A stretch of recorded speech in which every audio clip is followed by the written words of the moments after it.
नमस्कार, मैं सुनील डांग। साथियों, आज बात करेंगे क्या हम कोरोना के डेटा के साथ खेल रहे हैं, जिसके चलते हम दूसरी लहर की चपेट में अपने परिवार के सदस्यों, दोस्तों और साथियों को लगातार खो रहे हैं। आइए जानते हैं इसके अंदर की कहानी।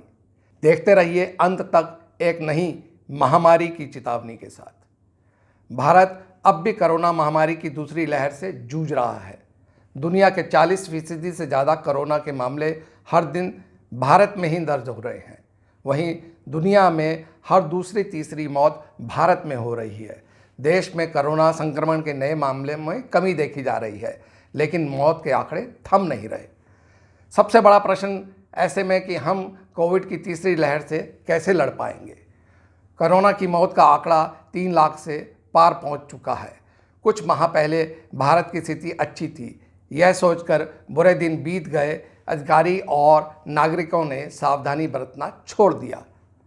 संदर्भ रहे, देश में कोरोना की मृत्यु की संख्या 1 लाख तक पहुंचने में करीब 6.5 महीने से कम का समय लगा था। 1 से 2 लाख 7 महीने से कम का समय और 2 से 3 लाख पहुंचने में 1 महीने से भी कम का समय लगा। वहीं अमेरिका में कोविड महामारी से 3 लाख मौतें सिर्फ 10 महीने में हो गई थी, जबकि ब्राज़ील में संक्रमण से 3 लाख मौतें करीब 12 महीने में हुई थी। विशेषज्ञों का कहना है यह संख्या विचलित करती है। फिर भी वायरस के फैलाव की सही स्थिति नहीं दिखाई जा रही। क्या डेटा छुपाने के लिए राज्यों पर केंद्र सरकार का दबाव है? मौतें छुपाने के पीछे राजनीतिक एजेंडा भी हो सकता है। इधर वैज्ञानिक इस बात को लेकर चिंतित हैं कि भारत में वायरस के नए स्वरूप अधिक घातक हो सकते हैं। नए मरीजों की तेज बढ़ोतरी के पीछे वायरस के नए स्वरूप की भूमिका भी हो सकती है। WHO की सहायक महानिदेशिका समीरा आसमा ने कहा कि दुनिया भर में मरने वालों की संख्या बताए गए आंकड़ों से काफ़ी ज़्यादा है। विश्व स्वास्थ्य संगठन ने अपनी विश्व स्वास्थ्य सांख्यिकी रिपोर्ट में कहा कि 31 दिसंबर 2020 तक दुनिया भर में 8 करोड़ 20 लाख से ज़्यादा लोग कोरोना से संक्रमित हो गए थे और 18 लाख से ज़्यादा लोगों की मौत हो चुकी थी। लेकिन शुरुआती अनुमान के अनुसार 2020 में कोविड-19 के प्रत्यक्ष या अप्रत्यक्ष रूप से कम 30 लाख लोगों की मौत हुई, जो देशों द्वारा विश्व स्वास्थ्य संगठन को बताई गई ऑफिशियल संख्या से 12 लाख अधिक है। यानी कि यह देशों द्वारा बताई गई ऑफिशियल आंकड़ों से लगभग दुगने से भी अधिक है। विश्व स्वास्थ्य संगठन ने कहा कि वायरस के संक्रमण को थमने में 2 वर्ष लगेंगे। यह बात मैंने अपनी कई वीडियोस में पहले भी कही है, आप देख सकते हैं। अब आप यह जान लो कि कोरोना तहस जिंदगी स्पेनिश फ्लू की तरह हमारे साथ रहने वाला है। हमें अब मानसिक रूप से इसके लिए तैयार रहना पड़ेगा। यह रिपोर्ट आने से एक पखवाड़ा पहले university of Washington institute for health matric and evaluation report आई थी, जो लगभग एक दूसरे की पूरक है। आइए अब जानते हैं यह रिपोर्ट को भी। वैश्विक महामारी के इस दौर में कई बार मरने वालों के आंकड़ों को छुपाए जाने का सरकारों पर आरोप लग रहा है। हाल ही में University of Washington institute for health matric and Evaluation की यह स्टडी में दावा किया गया, जो इन आरोपों को सही साबित कर रहा है कि भारत, अमेरिका समेत कई देशों में कोरोना से मरने वालों की संख्या कई गुना अधिक है, पर सरकारी आंकड़े काफ़ी कम हैं। इन 20 देशों की तालिका को जो मैं आपको स्क्रीन पर दिखा रहा हूं, भारत में यह संख्या वास्तविक रूप से 6 लाख से अधिक बताई गई है, जबकि सरकारी आंकड़ों की माने तो आज तक देश में 3 लाख से ज़्यादा की कोविड-19 संक्रमण से मौत हो चुकी है। इसमें दावा किया गया है कि कई देशों ने कोरोना मृतकों का आंकड़ा काफ़ी कम करके दिखाया है। उनके अनुसार कोरोना से सबसे ज़्यादा प्रभावित हुए अमेरिका में 9 लाख से ज़्यादा लोगों को संक्रमण की वजह से जान चली गई, लेकिन यूएस सरकार ने यह आंकड़ा 5.7 लाख ही बताया है। महामारी की वजह से दूसरे नंबर पर मौजूद भारत में कोरोना मृतकों का आंकड़ा 6.5 लाख बताया गया है, जबकि आधिकारिक रूप से 1 मई तक यह 2.34 लाख थी। इस हिसाब से 3 गुना से ज़्यादा लोगों की मौत कोरोना के चलते हुई है। शायद इसी रिपोर्ट के चलते सरकार ने जल्दबाजी में 1 महीने में ही आंकड़े में 1 लाख से ज़्यादा का इजाफा दिखा दिया। रिपोर्ट में वास्तविक आंकड़े सामने नहीं आने के पीछे मुख्य वजह यह बताई गई है कि ज़्यादातर देशों में वह मौतें दर्ज हो पाती हैं जो अस्पताल में होती हैं। हालांकि रिपोर्ट में चीन का कोई जिक्र नहीं किया गया। चीन में कोरोना से अभी तक 4,336 लोगों की ही जान गई है, लेकिन ज़्यादातर देशों का मानना है कि चीन ने गलत आंकड़ों को पेश किया है। वास्तविक तौर पर कोरोना से चीन में बड़ी संख्या में जान गई है, लेकिन शी जिनपिंग सरकार ने आंकड़ों से खेल किया है। यह आंकड़ा शक पैदा करने के लिए काफ़ी है। एक तरफ जहां चीन में जन्मा ये वायरस दुनिया भर में कोहराम मचा रहा है और हर संभव कोशिश के बाद भी ये संख्या तेज़ी से बढ़ती जा रही है, तो चीन ने आखिर अमेरिका और स्पेन जैसे देशों से कम संख्या में इसे कैसे कंट्रोल कर लिया है।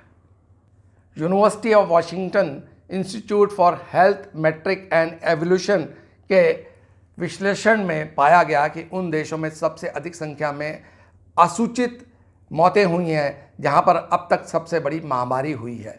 हालांकि अपेक्षित छोटी महामारी वाले कुछ देशों में मृत्यु की दर में बहुत बड़ी वृद्धि भी देखी गई है। अब मैं आपको जो बात बताने जा रहा हूं, इसके माध्यम से मैं आपको डरा नहीं रहा हूं, लेकिन ये चेतावनी भर है कि आने वाले सितंबर 2021 तक मृत्यु की दर भयंकर रूप से बढ़ेगी।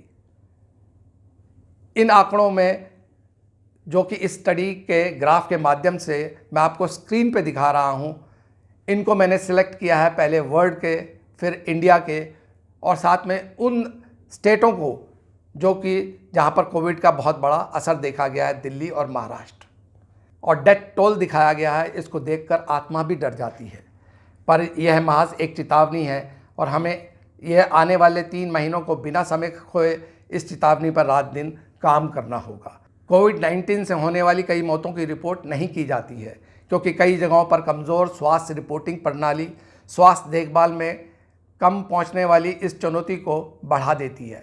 यह रिपोर्ट तथ्यों में पूर्ण है, पर किसी भी आंकड़े की सत्यता को जानने के लिए एक विहंगम दृष्टि के साथ कसौटी पर इसको कसना ही होगा। इसके लिए आपको मेरी अगली वीडियो का इंतज़ार करना होगा, जहां हम जानेंगे इसकी ग्राउंड रियलिटी को। साथ ही जानने की कोशिश करते हैं क्या यह आंकड़े सच में कुछ कहानी कह रहे हैं या केवल कहानी ही है। साल 1918 में भी एक वायरस ने भयंकर तबाही मचाई थी। इसकी भयानकता का अनुमान लगाना भी मुश्किल है। स्पेनिश फ्लू नाम की इस महामारी ने साल 1918 में दुनिया भर के 50 करोड़ से ज़्यादा लोग संक्रमित हुए थे और 5 करोड़ लोगों की जान चली गई थी। दुनिया भर में लोगों की मौत का यह आंकड़ा प्रथम विश्व युद्ध में मारे गए सैनिकों और नागरिकों की कुल संख्या से भी ज़्यादा है।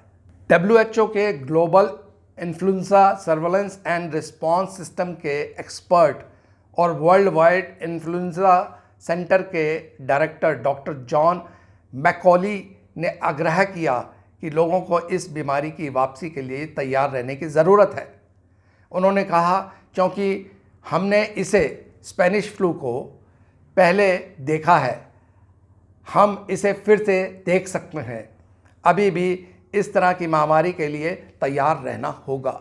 उन्होंने कहा, जो अगली महामारी हो सकती है वह फ्लू हो सकती है या फिर एक और कोरोना वायरस फ्लू के साथ।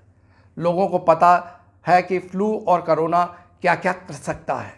उन्होंने कहा, फ्लू अगली महामारी की लिस्ट में से अभी गया नहीं है, अभी भी बना हुआ है। वहीं उभरते संक्रमण रोगों और इन्फ्लुएंजा की एक्सपर्ट डॉक्टर एरिन ने बताया कि अगली महामारी की खोज करते समय हमेशा फ्लू एक प्रमुख दावेदार के रूप में सामने आया है। यह उतने ही लोगों को फिर मार सकता है जितनों को साल 1918 में मारा था। इन सभी बातों को सामने रखने से ये समझ में आ रहा है, अगर आंकड़ों को सही रिपोर्टिंग नहीं होती और उसके संपूर्ण और पवित्र आंकड़े अगर हमारे पास उपलब्ध नहीं होंगे तो कोई भी रिसर्च सही दिशा में परिणाम नहीं दे सकती। हमें बिना किसी लाग लपेट और दलगत राजनीति से उठकर अनुसंधान केंद्र और जनता के सामने आंकड़ों को लाना ही होगा। क्या यह हम कर सकते हैं? यह आज का सबसे बड़ा प्रश्न है। साथियों, आपको मेरा ये कार्यक्रम कैसा लगा? कमेंट, शेयर, लाइक, सब्सक्राइब कीजिएगा और बेल आइकन दबाना ना भूलिए ताकि मेरा हर कार्यक्रम आपको सबसे पहले पहुंचे। नमस्कार।